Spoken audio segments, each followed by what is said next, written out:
เกมจะส่งอนุสิทธิ์นะเกมฝากกับลูกค้าสุด2/2เนาะงบ26,800,000เนาะ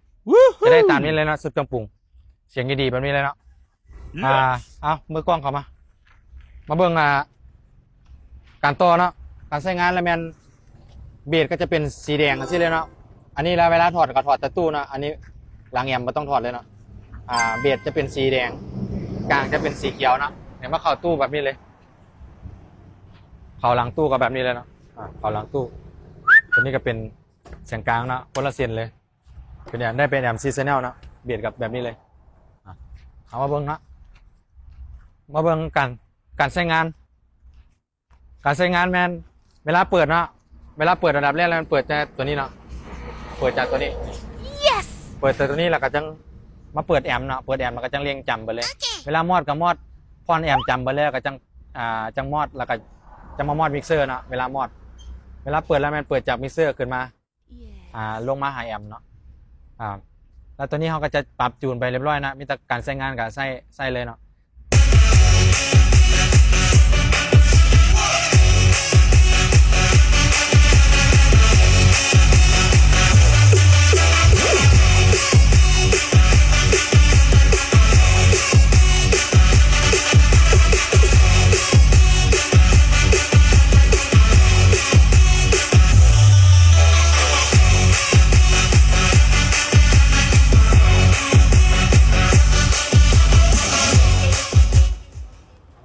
ฟังเสียงไมค์มึง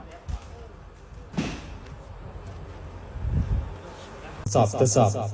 แล้ว1 2 3 4 5 6 7 8 9 10ทดสอบทดลองทดสอบ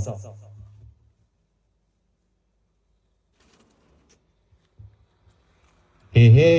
1 2 3 4 5 6 7 8 9 10ทดสอบทดลอง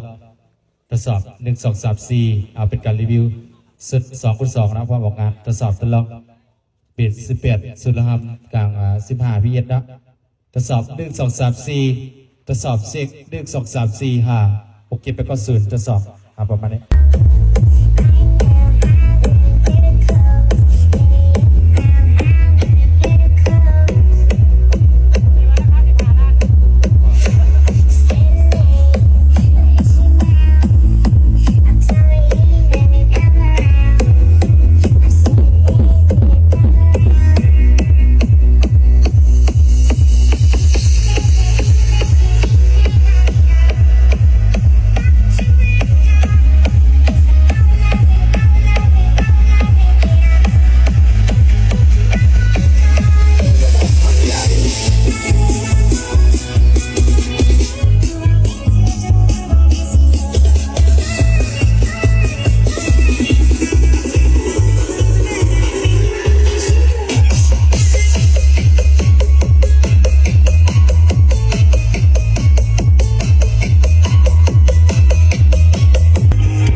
ส่วนแอมก็จะได้เป็นแอมC1/0เนาะตัวนี้วัดแมน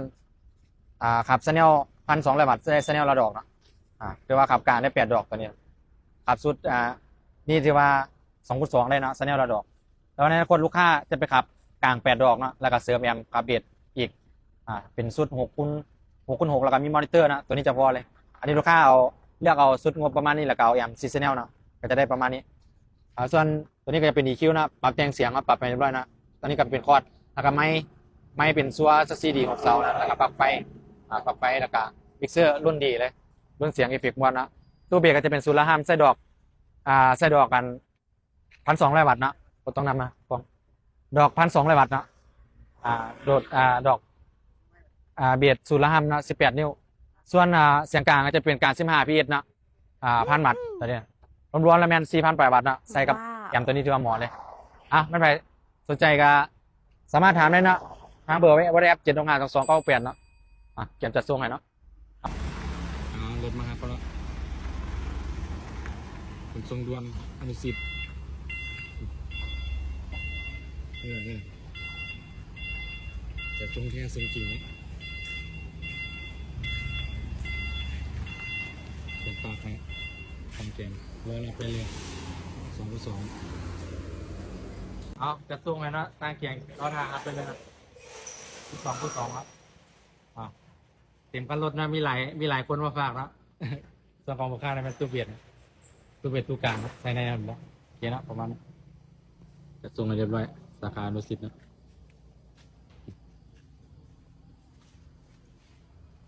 เปลี่ยนปันนี้แล้วพอเสือกับเงินเลยต่างแกงกันเลยใช่เพิ่งปันนี้